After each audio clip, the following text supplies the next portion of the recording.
Shalom. Selamat pagi adik-adik. Pada pagi hari ini kita akan mulai ibadah sekolah minggu kita. Sebelumnya kita akan pujikan pujian Ku Mau Cinta Yesus.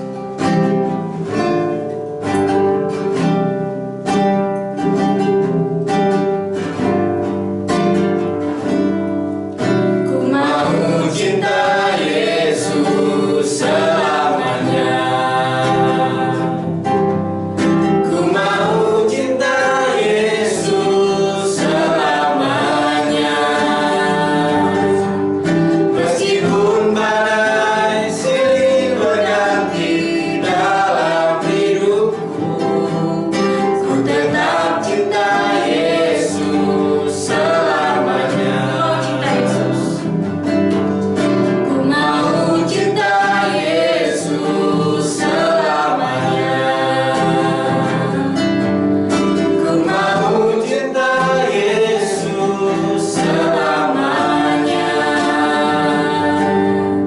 Meskipun badai silih berganti dalam hidupku, ku tetap cinta Yesus selamanya. Ya Allah Bapa, ini aku anakmu, layakkanlah seluruh hidupku.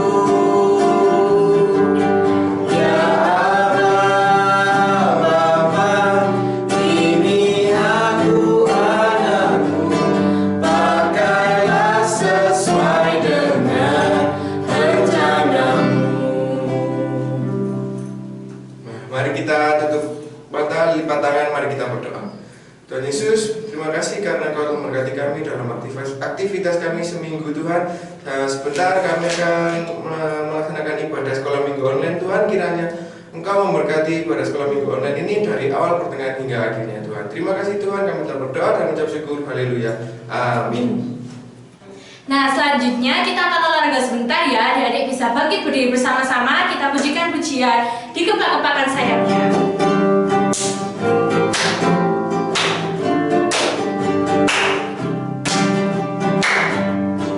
Dikepak-kepakan sayapnya, digeleng-geleng kepalanya, agar tubuh sehat dan kuat untuk memuji nama Tuhan. Digoyang-goyang kaki kanan, digoyang-goyang kaki kiri, agar tubuh sehat dan kuat untuk memuji nama Tuhan. Goyang kiri, goyang kanan, putar ke kiri, putar ke kanan. Goyang kiri, goyang kanan, putar ke kiri, putar ke kanan. Dikepak-kepakan sayapnya, digeleng-geleng kepalanya, agar tubuh sehat dan kuat untuk memuji nama Tuhan. Digoyang-goyang kaki kanan, digoyang-goyang kaki kiri, agar tubuh sehat dan kuat untuk memuji nama Tuhan. Goyang kiri, goyang kanan, putar ke kiri, putar ke kanan. Goyang kiri, goyang kanan, putar ke kiri, putar ke kanan. Nah, adik-adik, kita sudah memuji Tuhan bersama dan tiba saatnya kita akan mendengarkan kebenaran firman Tuhan. Kita pujikan pujian Ku Ingin Dengar Cerita.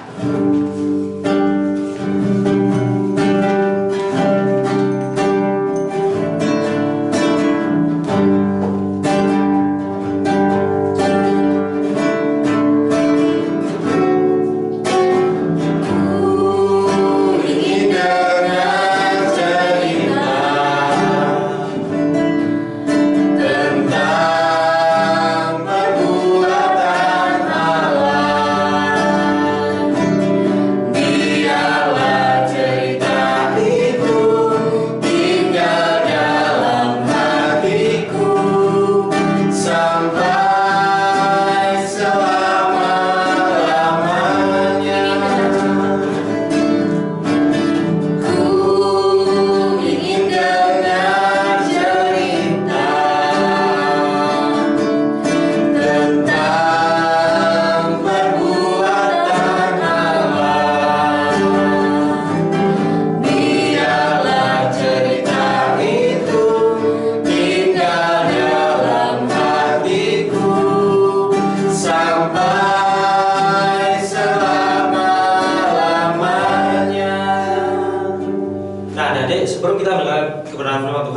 mari kita berdoa. Tepuk tangan, tutup mata, mari kita berdoa.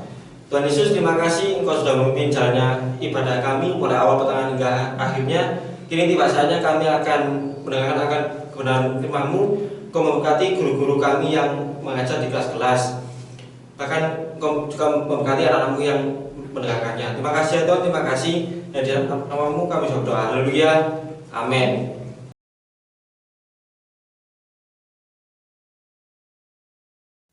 Shalom, selamat pagi. Selamat datang di Sekolah Minggu GSCA Talita Kumlawang online bersama dengan Kak Wahyu. Nah, kita sudah memuji memuliakan nama Tuhan, kita juga sudah berdoa dan tiba saatnya kita akan mendengarkan firman Tuhan. Nah, firman Tuhan pada pagi hari ini Kak Wahyu akan beri judul menghormati atau menghargai rumah Tuhan. Yuk, kita baca Alkitab kita di Keluaran pasalnya yang ke-35. Keluaran pasalnya yang ke-35. Keluaran pasalnya yang ke-35 ayat 4 sampai dengan ayatnya yang ke-29. Karena begitu banyak sekali ayat yang harus dibaca, adik-adik bisa membacanya di rumah bersama dengan orang tua. Bisa di-pause dulu videonya, lalu kita akan lanjut di pelajaran kita. Keluaran pasalnya yang ke-35, ayatnya yang ke-39. Adik-adik, nah pada waktu bangsa Israel keluar dari tanah Mesir, mereka mengembara begitu lama di padang gurun. Dan akhirnya Musa diberikan perintah oleh Tuhan untuk mendirikan kemah suci. Pada hari ini Kak Wahyu tidak akan membahas tentang perabotannya, tentang barang-barangnya, perkakasnya, ataupun ukuran-ukurannya, tidak. Tetapi Kak Wahyu akan lebih mengajarkan kita sama-sama belajar untuk menghargai dan menghormati gereja atau kemah suci itu. Nah, Musa diberikan perintah oleh Tuhan untuk mendirikan kemah suci. Akhirnya Musa menyuruh semua bangsa Israel untuk berkumpul dan ia mengatakan bahwa bawa kemari semua barang-barang yang berharga. Bawa kemari, kalau adik-adik baca di ayatnya yang ke-4 sampai ayatnya yang ke-19, di sana dikatakan bawa kemari barang-barang seperti emas, perak, tembaga, perunggu, kemudian ada kain ungu. Kak Wahyu, kenapa kain ungu ya? Karena kain ungu pada waktu itu sangat mahal. Jadi membawa kain ungu muda, kain ungu tua untuk perkakas-perkakasnya, kemudian ada tiang-tiangnya harus dibawa semuanya. Nah, dan di ayatnya yang ke-29, Kak Wahyu akan bacakan untuk kita semua. Ayat yang ke-29, semua laki-laki dan perempuan yang terdorong hatinya akan membawa sesuatu untuk segala pekerjaan yang diperintahkan Tuhan dengan perantaraan Musa untuk dilakukan. Mereka itu yakni orang Israel membawanya sebagai pemberian sukarela bagi Tuhan. Akhirnya semua orang Israel membawa barang-barangnya.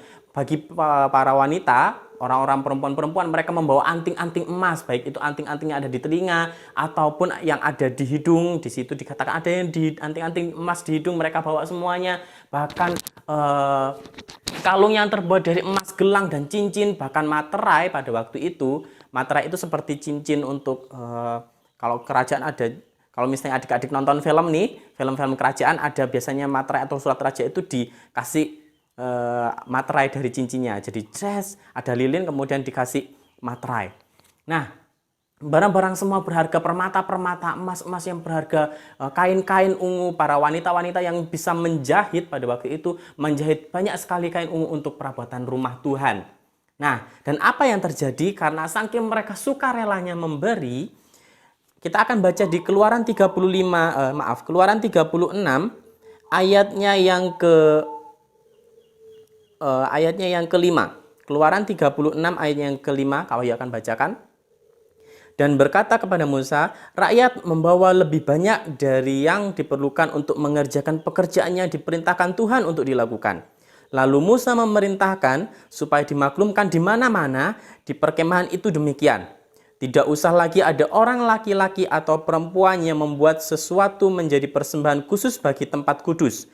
Demikianlah rakyat itu dicegah membawa persembahan lagi, sebab bahan yang diperlukan mereka telah cukup untuk melakukan segala pekerjaan itu, bahkan berlebih. Karena saking sukarelanya, saking sukacitanya orang Israel untuk mendirikan kemah suci, mereka membawa barang-barang yang sangat berharga dan banyak sekali barang itu. Sampai akhirnya Musa, stop, sudah. Sudah ada banyak barang di rumah untuk mendirikan kemah suci, jadi sudah di stop dulu. Nah, untuk mendirikan kemah suci, pada waktu itu banyak sekali barang-barang yang dibawa oleh orang Israel dan mereka memberikan persembahan itu secara sukarela. Dan bukan hanya itu, Tuhan memilih 2 orang ahli-ahli untuk mendirikan kemah suci. Kalau adik-adik baca di pasalnya yang ke-36, 35 dan juga 36, di sana Tuhan memilih 2 orang yang sangat ahli di dalam membuat perabotan, di dalam membuat kemah. Tuhan memilih 2 orang. Siapakah itu? Ya, namanya adalah Bezalel dan Aholiab. Mereka berdua dipilih oleh Tuhan untuk membantu mengerjakan pendirian kemah suci. Mereka membantu mendirikan kemah itu, mereka membantu membuat perkakas-perkakasnya. Bahkan mereka menjadi penanggung jawab untuk orang-orang lain yang melakukan pelapisan-pelapisan. Jadi perabotan-perabotan rumah Tuhan pada waktu itu bukan hanya dibuat sembarangan. Setelah mereka membuat rancangannya, mereka melapisi perabotan-perabotan itu dengan emas asli, emas murni, sehingga nampak mengkilap. Nah, dan pembangunan kemah suci ini akhirnya selesai pada zaman Musa. Dan apa yang terjadi ketika pembangunan ini selesai? Nah, yang terjadi adalah kemuliaan Tuhan, kebesaran Tuhan melingkupi seluruh kemah suci. Dan sampai semua orang takjub, semua orang terkesima melihat kemuliaan Tuhan yang begitu luar biasa, yang begitu dahsyat. Kita akan baca di Keluaran pasalnya yang terakhir. Nah, ada Keluaran pasalnya yang terakhir. Keluaran pasalnya yang ke-40, ayat yang ke-34 sampai ayat yang ke-38. Kalau ya akan bacakan.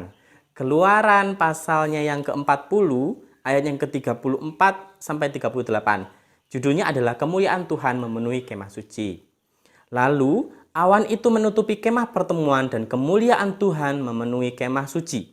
Sehingga Musa tidak dapat memasuki kemah pertemuan. Sebab awan itu hinggap di atas kemah itu dan kemuliaan Tuhan memenuhi kemah itu. Apabila awan itu naik dari atas kemah suci, berangkatlah orang Israel dari setiap tempat mereka berkemah. Tetapi ketika awan itu tidak naik, maka mereka pun tidak berangkat sampai hari awan itu naik. Sebab awan Tuhan itu ada di atas kemah suci pada siang hari, dan pada malam hari ada api di dalamnya, di depan mata seluruh umat Israel pada setiap tempat mereka berkemah. Jadi ketika kemah pertemuan itu jadi, sudah selesai, kemuliaan Tuhan, awan itu menutupi seluruh bagian kemah suci, sampai dikatakan Musa nggak bisa masuk di kemah suci itu. Kemuliaan Tuhan memenuhi segala penjuru kemah suci, dan semua orang yang melihat itu sangat takjub. Dan ketika awan itu ada di sana, mereka semua bangsa Israel berkumpul untuk berkemah. Tetapi ketika awan itu pergi atau lalu, maka seluruh bangsa Israel merapikan kemah mereka masing-masing dan pergi mengikuti awan itu. Ketika siang hari berupa awan, yaitu tiang awan, dan ketika malam hari berupa api atau tiang api. Adik-adik, dari pelajaran dari cerita firman Tuhan berupa kemah suci ini, apa sih yang bisa kita pelajari? Dari kemah suci ini kita bisa belajar untuk menghormati dan juga untuk menghargai tentang rumah tempat kita beribadah atau gereja. Menghormati atau menghargai itu apa sih? Menghormati itu adalah menaruh hormat atau menjunjung tinggi. Jadi kita memberikan hormat, bukan hormat seperti ini ya, tetapi kita menjunjung tinggi, memberikan perlakuan yang spesial kepada apa yang kita hormati. Yang pada hari ini yaitu gereja. Kita mau menghormati dan kita mau menghargai gereja sebagai tempat di mana ada Tuhan di sana. Bukan berarti Tuhan cuma ada di gereja, enggak. Tetapi menghormati rumah ibadah cenderung menuju menghormati bagaimana tata cara ibadah, menghormati Tuhan yang hadir di dalam setiap ibadah di gereja. Bagaimana cara kita menghormati gereja kita? Menghormati gereja bisa dengan cara membuang sampah pada tempatnya, berlaku sopan, bisa kalau misalnya ada sesuatu yang kotor bisa kita bersihkan. Kemudian ada banyak sekali kalau misalnya ada tempat teman-teman kita mencoret-coret tembok misalnya, kita melarang, kita menegur mereka, dan kita belajar untuk memberikan penghormatan, belajar untuk memberikan waktu yang baik untuk membersihkan gereja atau memberikan dukungan kepada gereja. Dan sama seperti bangsa Israel, bagaimana mereka menghormati gereja? mereka memberikan apa yang mereka punya dengan sukacita kepada gereja. Mereka memberikan barang-barang yang mereka miliki, memberikan emas, dikatakan memberikan emas, memberikan kain ungu, bahkan keterampilan mereka untuk mendukung pendirian kemah suci. Nah, sama seperti kita pada hari ini. Kak, bagaimana, kan kita masih ibadah online, Kak. Bagaimana cara kita menghargai?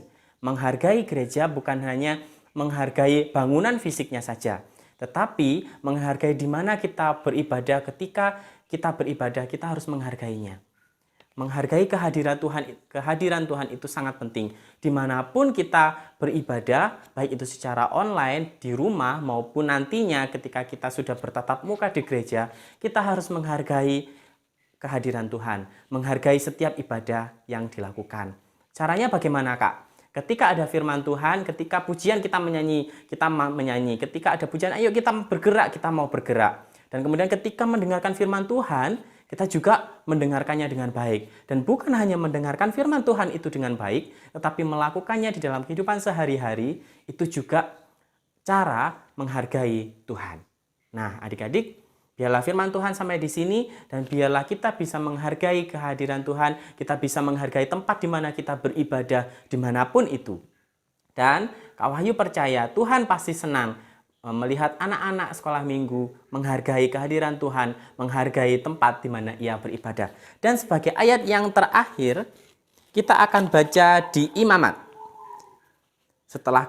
Kitab setelah Keluaran, Imamat pasalnya yang ke-19, ayatnya yang ke-30. Imamat pasalnya yang ke-19, ayat yang ke-30, Kak Wahyu akan bacakan.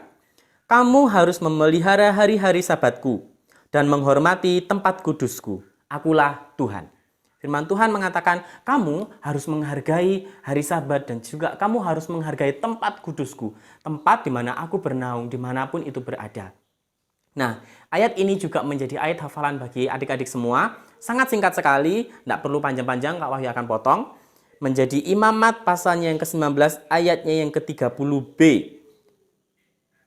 Kamu harus menghormati tempat kudusku, akulah Tuhan. Hanya segitu aja. Kamu harus menghormati tempat kudusku, akulah Tuhan. Imamat 19 ayatnya yang ke-30. Puji Tuhan, mari kita berdoa bersama-sama. Kami mengucapkan puji dan syukur kehadirat Tuhan Yesus Kristus untuk firman Tuhan yang telah kami dengarkan pada pagi hari ini.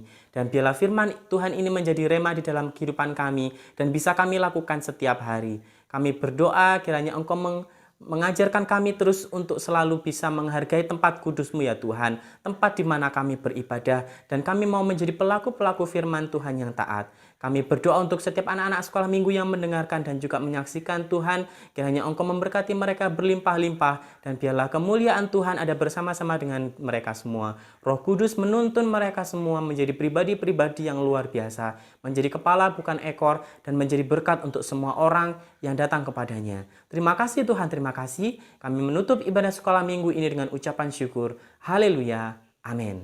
Tuhan Yesus memberkati.